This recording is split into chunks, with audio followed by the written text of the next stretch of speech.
windy today. I can feel the motorcycle pulling a little bit.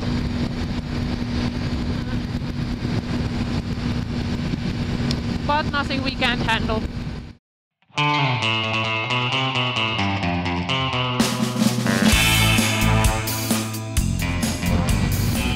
It's nice and quiet on the road now. It's I don't know, I think it's like 8 o'clock. I don't have a watch on my panel over there. Maybe I should get one. Although it doesn't really matter what time it is.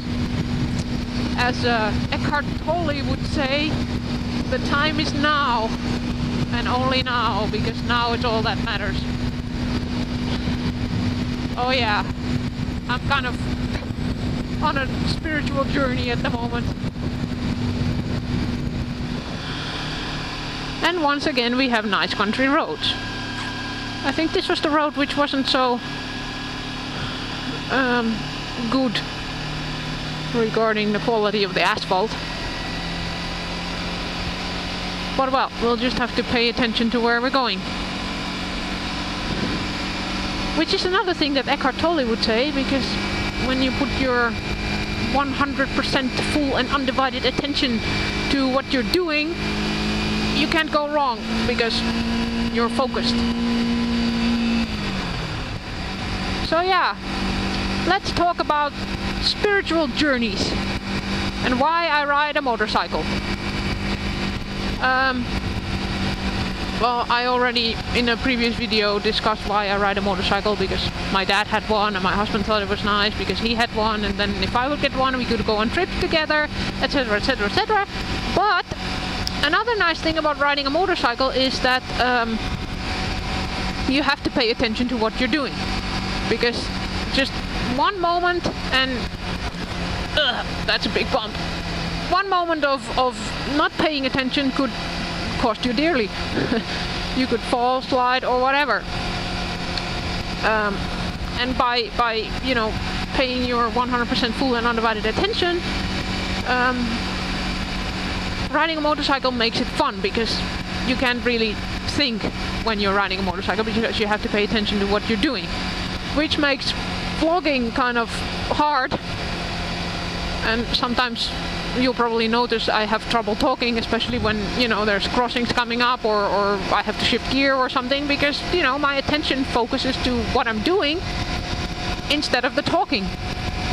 And I noticed that with other vloggers as well, that when they vlog and they actually have to act and do something with their motorcycle, then they stop talking.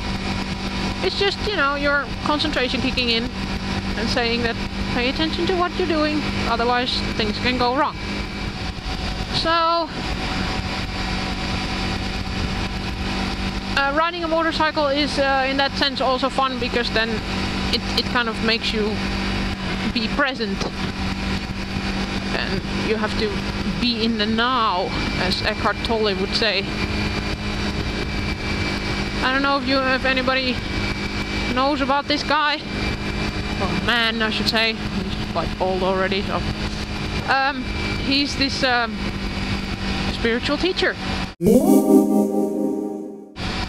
He has written a lot of books, a couple of which are The Power of Now, and then there's A New Earth.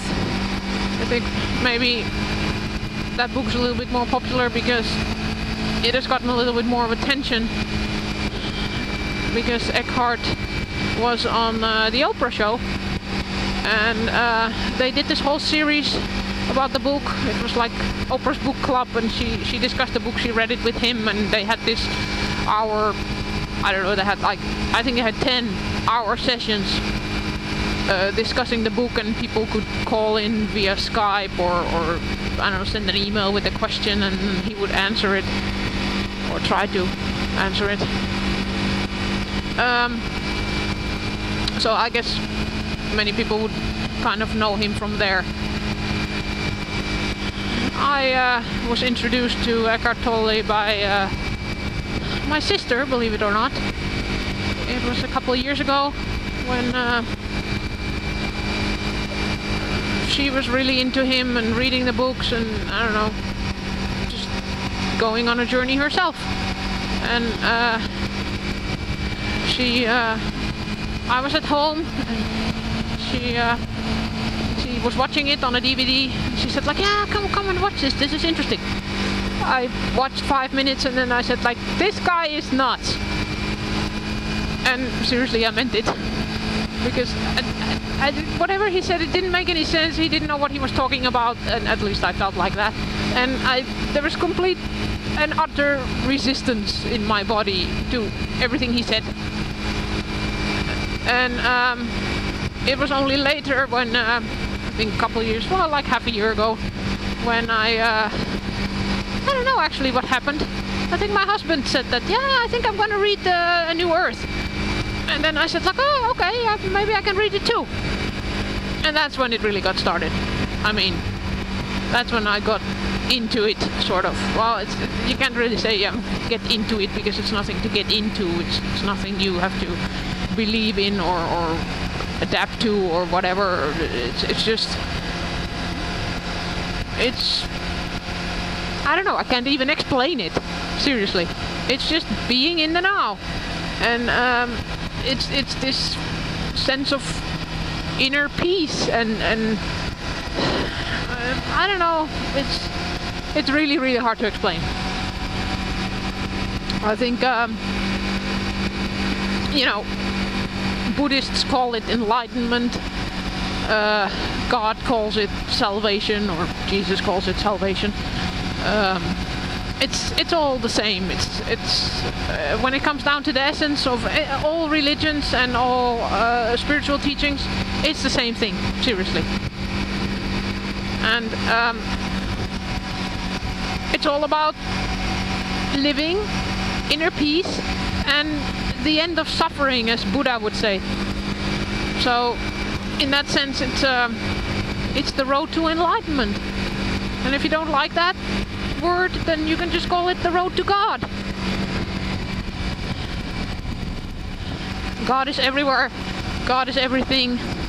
God is inside everything, every living thing. God is inside you. So saying that you know God and you want to know God, it's just a way of saying I want to know myself.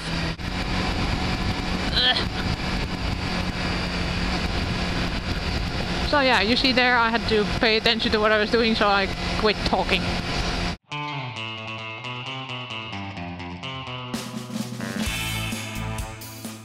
Wow, I think I should need to use a cross bike for this road. Ugh.